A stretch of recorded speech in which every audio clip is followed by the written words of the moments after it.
Alhamdulillahilladzi an'ama alaina bil iman wal Islam. Alhamdulillahilladzi an'ama alaina jami'an ni'am. Alhamdulillahilladzi ja'ala hadzal yawm sayyidul ayyam yaum umul fuqara wal masakin.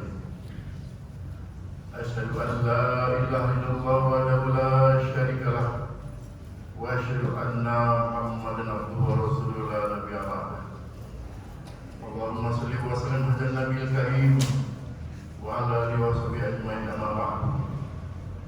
Ya ayyuhallazina amanu taqullaha haqqa tuqatih wa la tamutunna illa wa antum muslimun. Wa qala aidan a'udzu billahi minasy syaithanir rajim. Bismillahirrahmanirrahim. Ya ayyuhallazina amanu hal adullukum ala rijalin tunjikum min azabin alim. Tu'minuna billahi wa rasulihi wa tujahiduna fi sabilillahi bi amwalikum wa anfusikum. Zalikum khairun in kuntum ta'lamun. Wa qala Rasulullah sallallahu alaihi wasallam, man taraka salatan muta'ammidan faqad kafara jihad. Sadaqallahul azim, sadaqatul nabiyil karim, wa na'udzu billahi. Para hadirin sidang Jumat yang terhormat, pertama-tama kita bersyukur kepada Allah Subhanahu wa taala diberi nikmat iman dari nikmat Islam. Kita adalah umat yang akan pertama-tama dihisab Allah Subhanahu wa taala, dan kita insyaallah aziz akan menuju ke surga Allah Subhanahu wa taala pertama dari umat-umat yang baik. Ini nikmat yang sangat besar yang nanti akan kita hadapi. Mudah-mudahan beri kita nikmat hari Jumat yang mulia ini, hadirin. Hari Jumat adalah hari yang pertama-tama Allah Subhanahu wa taala ciptakan alam ini. Dan insyaallah aziz, hari Jumat pula Allah akan kiamatkan alam ini. Kita bertemu hari ini dan kita akan dipisahkan pada suatu hari nanti. Allah mempertemukan kita, Allah memisahkan kita, dan kita pasti bertemu di padang mahsyar. Kita bertemu di yaumul hisab, dan insyaallah aziz kita bertemu di surga Allah Subhanahu wa taala. Para hadirin sidang Jumat yang terhormat, pada hari Jumat setelah kita berusia lama di alam ini, kita Jumat demi Jumat kita hadapi tanpa kita sadari. Setiap Jumat ada dua hal yang harus kita lakukan. Yang pertama adalah dakwah. Khatib akan di atas mimbar memberi nasihat pada dirinya sendiri dan nasihat pada jamaah. Yang kedua, jangan salat bersama-sama berjamaah nantinya. Maka Jumatan ini akan sah bila ada khutbah, ada dakwah, dan bila ada ibadah salat Jumat. Tanpa salah satunya, maka akan batallah Jumat kita. Karena itulah nasihat demi nasihat kepada kita semua untuk jadi renungan kepada kita menuju Jumat yang akan datang. Oleh hadirin siman yang sedang terhormat, Allah Subhanahu wa taala akan melihat kita seberapa jauh kehebatan kita manusia ini, sejauh mana kemampuan kita mulia di mata Allah Subhanahu wa taala, sejauh mana kita menghormati salat. Kalau kita datang salat di awal waktu, kalau kita datang sebelum waktunya, kita muliakan, kita besarkan, kita agungkan salat, maka insyaallah Allah akan muliakan kita. Apalagi orang-orang yang datang berjamaah salat berjamaah, orang-orang yang menggunakan masjid, maka Allah akan muliakan dia. Tetapi kalau manusia meremeh-remehkan salat, manusia mengenteng-entengkan salat, maka insyaallah Allah juga akan hinakan dia di suatu hari nanti. Karena salat inilah yang kita amalkan setelah kita iman kepada Allah Subhanahu wa taala. Para hadirin sidang Jumat terhormat, pada awal khutbah tadi saya sampaikan sebuah ayat yang mengatakan, ya ayyuhallazina amanu, hai orang-orang yang beriman, hal adullukum ala tijarin tunjikum min azabin alim. Maukah kamu Allah beritahu, maukah kamu aku beritahu suatu perniagaan, suatu perdagangan, suatu bisnis, suatu pekerjaan yang boleh menyelamatkan kamu dari azab yang pedih. Tu'minuna billahi wa rasulihi, berimanlah kepada Allah dan Rasulnya. Wa tujahiduna fi sabilillah bi amwalikum wa anfusikum. Zalikum khairun in kuntum ta'lamun. Berjuanglah dengan harta dan diri kamu fi sabilillah. Itulah lebih baik kalau kamu mengetahui. Kita yang tinggal di kota Tanjung Pinang ini, kemarin pagi semuanya memperingati Hari Perjuangan Raja Haji Fisabilillah, seorang pahlawan nasional yang menang perang di laut melawan Belanda. Ratusan tentara Belanda telah tewas di Teluk Ketapak di Tanjung Untung di depan Tanjung Pinang pada bulan Juni 1784. Selama 6 bulan berjuang melawan penjajah Belanda, akhirnya dikejar terus sampai ke Melaka, bila wafat di kota Melaka. Dikenang oleh masyarakat Indonesia sebagai pahlawan nasional, dikenang oleh orang Tanjung Pinang sebagai pahlawan fisabilillah yang peringatannya ke-238 tahun. Dalam Al-Quran Allah telah beritahu, hai orang-orang beriman, tanda orang beriman hadirin adalah orang yang memuliakan Allah Subhanahu wa taala, orang yang memuliakan masjid. Kemudian kita mengatakan kita telah beriman, pada Allah katakan dalam Al-Baqarah, wa minan nasi ma yaqul amanna billahi wal yawmil akhir wa ma hum bimu'minin. Banyak orang mengatakan diri dia beriman kepada Allah, beriman hari akhirat, tapi Allah katakan dia tidak beriman. Karena iman itu mestilah yakin dalam hati, diucap dengan lidah, diamalkan dengan kehidupan kita sehari-hari. Maka orang beriman kepada Allah, beriman kepada Rasulullah SAW dan berjuang dengan harta dan dirinya, maka dia akan berbahagia selama-lamanya. Hadirin sekalian terhormat, kesempatan kita di dunia tidaklah lama dan tidak pernah akan lama dan tidak mungkin lama. Kita sebetulnya adalah penduduk akhirat, penduduk yang datang dari surga dan akan kembali ke surga. Kita tidak boleh berlama-lama di sini karena ini bukan tempat tinggal kita. Kita sementara saja 60 atau 70 tahun lamanya.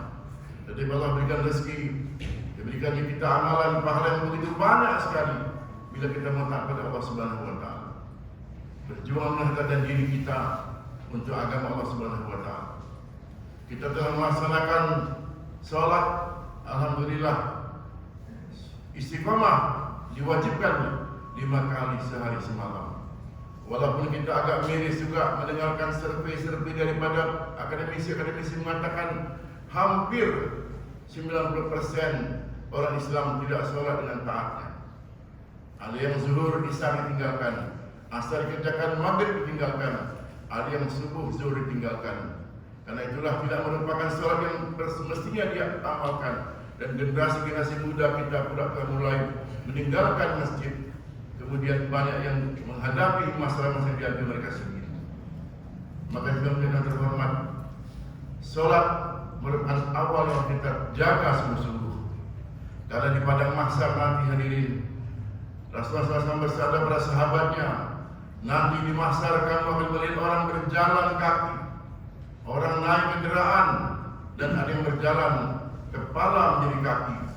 Padahal matahari hanya semil di atas kepalanya, dan bumi panas laksana besi, dan orang tenggelam dalam peluh. Ada yang sebatas mata kaki, sebatas lutut, sebatas pinggang, ada yang tenggelam sampai ke mulutnya. Ada 3 golongan yang Allah selamatkan. Antara lain yang pertama adalah orang yang menjadi hafiz Al-Quran, dia menjadi imam dan orang senang pada dia. Maka kita bersyukurlah kalau ada anak-anak kita, cucu kita yang sekolah hafiz Al-Quran dan besok dia menjadi imam. Atau kita berazamlah mulai hari ini di masjid kita ini membentuk tahfiz Quran, tempat pengajian yang untuk mereka selamatkan nanti di bukit yang indah berbau kasturi. Yang kedua ialah orang yang mengajak orang lain sholat, nanti dia akan juga selamat di padang mahsyar.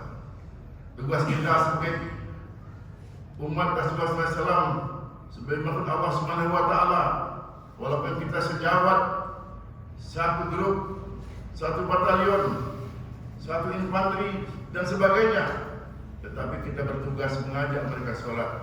Jangan pernah berhenti, karena inilah tanda-tanda orang akan selamat Allah Subhanahu wa taala.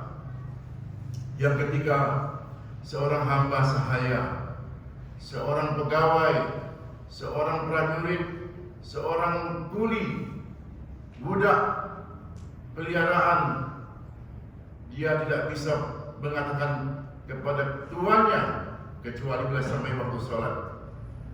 Telah sampai waktu sholat zuhur, azan berkumandang, dia mengatakan kepada tuannya, seorang hamba saya ini, saya harus sholat. karena perintah Allah telah tiba. Maka bila orang ini melakukan hal yang demikian, Allah akan berikan dia keselamatan di padang mahsyar nanti.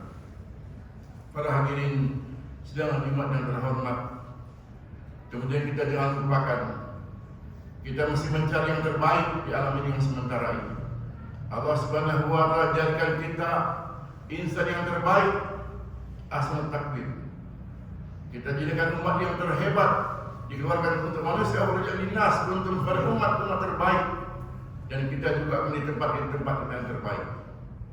Tadi saya katakan sholat itu baik sekali dan wajib, dan kita wajib berpuasa, berzakat, berhaji ke Baitullah, bersedekah, berwakaf.